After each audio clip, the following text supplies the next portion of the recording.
Bonjour à tous et à toutes, comme d'habitude j'espère que vous avez passé une excellente semaine. Aujourd'hui on va voir les KO, les différentes manières de mettre KO. On va regarder ça tout de suite.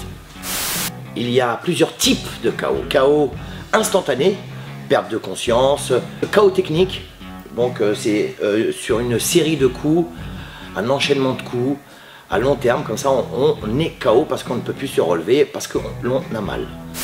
Le KO au corps. Vous avez le foie, vous pouvez prendre un crochet au foie, un coup de genou au foie, un coup de pied au foie. Il y a l'estomac, pareil, prendre un coup de genou, un coup de poing ou un coup de pied. Sur un front kick, venir percuter le plexus solaire, l'estomac. Sur un coup de genou, au corps, donc au foie, crochet au foie. Ici, on peut mettre KO son adversaire. Donc ce n'est pas un KO instantané, c'est un KO technique.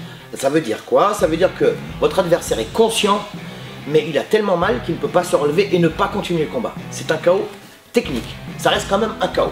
Alors essayez, quand on travaille au corps, il faut toujours essayer de toucher son adversaire. Lorsqu'il inspire, c'est là qu'il faut frapper à ce moment-là. Ça, c'est le KO au corps. Donc ensuite aux jambes, sur une série de low kicks, ici ou à l'intérieur. Une série de low kicks avec le tibia sur la cuisse. Ça fait une forte paralysie momentanée. Ça peut provoquer le KO. Surtout quand on insiste lourdement sur les coups de pied en ligne basse, donc les low kicks. Là, votre adversaire peut tomber KO parce qu'il ne peut plus marcher, parce qu'il a très mal. Donc ça reste quand même un KO. KO technique. Au visage, il y a le KO pointe du menton.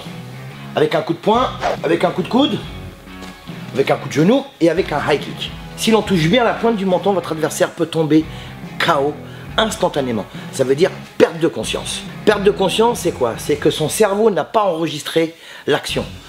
Comme l'action n'a pas été enregistrée, le cerveau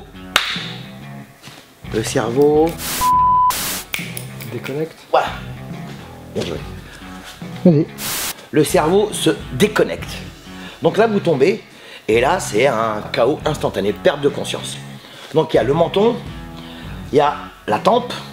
Alors très souvent, la tempe, quand on prend un coup dans la tempe, on peut plus ou moins rester éveillé, mais le corps ne tient plus. Donc on devient désarticulé, voilà. C'est un KO terrible aussi. Les méninges, donc là, la nuque, et la carotide. Donc toutes ces parties bien précises du corps, ce qu'on appelle les points vitaux, vous avez donc le plexus, tac, low kick, menton, tempe, méninge, carotide, voilà, ça provoque le KO. Il faut être très précis et il n'est pas nécessaire de mettre énormément de force pour mettre KO son adversaire. Merci Sébastien. Voilà, j'espère que cette vidéo vous a plu, j'espère que ces différentes manières de mettre KO vous ont plu. Je vous souhaite une excellente semaine, je vous remercie encore de me suivre tous les dimanches. Vous êtes de plus en plus nombreux à suivre cette vidéo du dimanche et à la partager, je vous en remercie vivement. Je vous souhaite une excellente semaine, plein de douceur. N'oubliez pas, hein, la banane toujours, hein, le sport, les arts martiaux, le Muay Thai en l'occurrence, on doit avoir la banane, ok? Muay Thai mon vote.